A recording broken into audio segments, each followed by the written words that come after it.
to Democracy Now!, democracynow.org, The War and Peace Report. I'm Amy Goodman.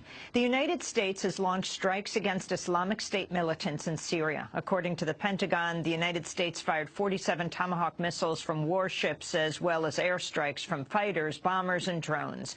According to the Syrian Observatory for Human Rights, at least 20 Islamic State fighters were killed in strikes that hit at least 50 targets in Raqqa and Deir al-Zor provinces in Syria's east. U.S. Central Command said Bahrain, Jordan, Qatar, Saudi Arabia, and the United Arab Emirates had either participated in or supported the strikes against the Islamic State. The United States also acted alone against a separate militant organization known as the Khorasan Group, saying it was taking action to disrupt, quote, the imminent attack plotting against the United States and Western interests. The Syrian Observatory for Human Rights said the strikes west of Aleppo killed 50 fighters as well as 8 civilians, including 3 children. The Syrian government said the United States had informed it of the pending attacks hours before the strikes began. We'll have more on Syria after headlines. The strikes in Syria begin after 6 weeks of U.S. airstrikes that failed to significantly alter the landscape in Iraq, where the Islamic State has claimed vast swaths of territory. On Monday, reports emerged dozens and potentially hundreds of Iraqi soldiers have been killed after militants overran a base north of Fallujah. An Iraqi lawmaker told the New York Times more than 300 soldiers died after the loss of Camp Saklawiya. Meanwhile, the Islamic State has released a second propaganda video featuring British freelance journalist John Cantley, in which Cantley warns U.S. efforts in Iraq and Syria could become another Vietnam.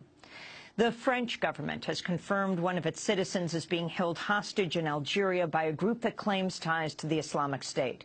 The group Soldiers of the Caliphate has threatened to kill 55-year-old Hervé Gordel unless France stops bombing Islamic State positions in Iraq. France launched the airstrikes on Friday. French Foreign Minister Laurent Fabius vowed the kidnapping would not change France's involvement in the U.S.-led offensive.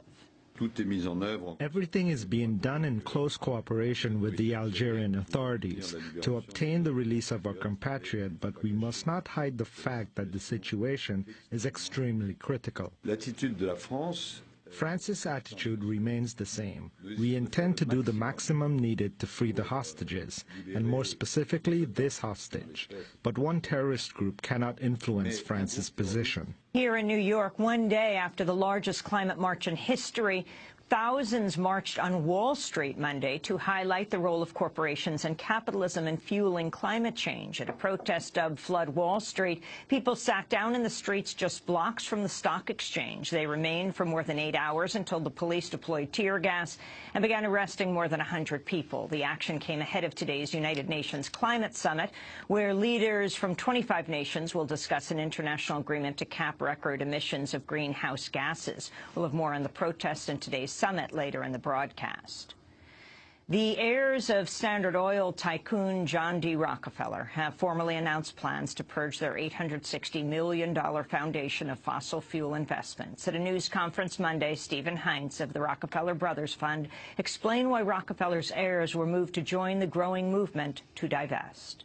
The diversity of the people who are involved in this, from every sector, from every walk of life, communities of just extraordinary diversity all across the country, tells me that this is getting to be more mainstream, which is very, very exciting. And the other thing is that it's clear that there's a moral imperative here, but there's also an economic opportunity embedded in this, which gives people something positive to do. New data paints a much bleaker picture of the Ebola outbreak in West Africa. On Monday, World Health Organization predicted without urgent improvements, there will be more than 20,000 cases of Ebola by early November, with thousands of deaths per week.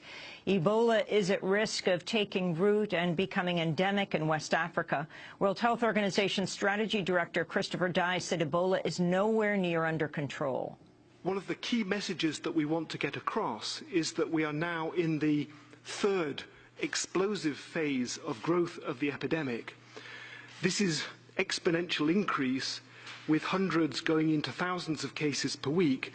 And if we don't stop the epidemic very soon, this is going to turn from a disaster into a catastrophe. The WHO's official death toll has topped 2,800 with about 6,000 total cases, but that's likely a vast underestimate. A New York Times reporter who visited a cemetery in Freetown, the capital of Sierra Leone, reported 110 Ebola victims have been buried there in just over a week. By contrast, since the outbreak began, the country's health ministry has confirmed just 10 cases for the entire city and its suburbs. Sierra Leone recently imposed a lockdown and house-to-house searches, recording at least 130 new Ebola cases and 39 suspected cases. Shiite Houthi rebels have seized new ground in the Yemeni capital Sana'a a day after signing a truce with the government. Sunday's deal with the rebels calls for Yemen to form a new government following weeks of unrest. According to the Associated Press, 340 people have been killed in fighting over the past week alone. On Monday, the rebels captured the home of a top general as well as military bases and tanks. Israeli forces say they've killed 2 people suspected of kidnapping and killing 3 Israeli teenagers in the West Bank in June.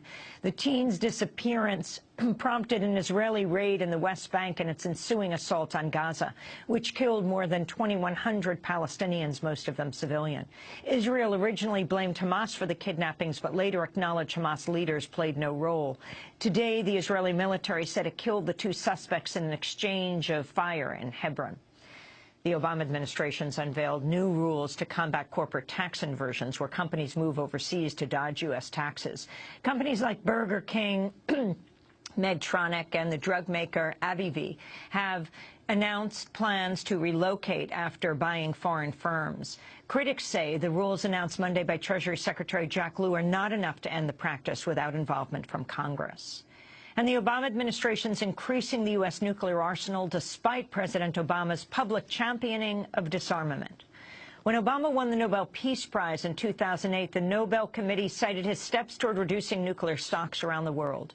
But the New York Times reports Obama's overseeing extensive rebuilding of nuclear weapons at home, including at a new plant in Kansas City dedicated last month, which is larger than the Pentagon and employs thousands of people.